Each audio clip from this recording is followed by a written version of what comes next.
अखेर देशातून नरेंद्र मोदींची लाट ओसरल्याचं चिन्ह या व्हिडिओने भाजपची झाली बोलती बंद.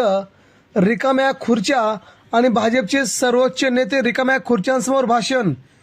400 जागांचं भारतीय जनता पार्टीचं स्वप्न राहणार का दिवा स्वप्नच. एकीकडे ठाकरेंच्या सभेला लाखोंची गर्दी, तर इकडे मात्र आदित्य उद्धव ठाकरे गाजवत आहेत सभा आणि नरेंद्र मोदींच्या सभेतून लोक जात आहेत पळून. मित्रांनो, आपण बघूया नेमका काय होतोय व्हिडिओ व्हायरल. सध्या देशात लोकसभा निवडणुकीचा पहिला टप्पा सुरू झाला आहे. या निवडणुकीच्या टप्प्यांचा प्रचाराचा शुभारंभ झाला.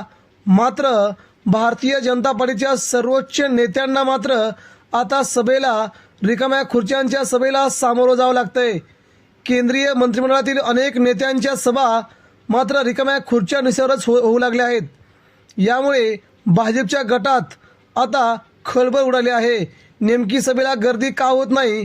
2024 यावर्षी भारतीय जनता पार्टी 200 जागा देखील पार करू शकणार नाही, असा सध्या ग्राउंड रिपोर्ट सांगत आहे. त्यामुळे 400 जागांच्या गप्पा मारणाऱ्या भाजपला जनतेने मारलेली ही सर्वात मोठी चपराक आहे का? काय नेमकं आपल्याला काय वाटतंय? एकीकडे महाविकास आघाडी जल्लोष असणारा भाजपला हा मोठा धक्का बसला आहे. मित्रांनो, आपल्या प्रतिक्रिया व्यक्त करा.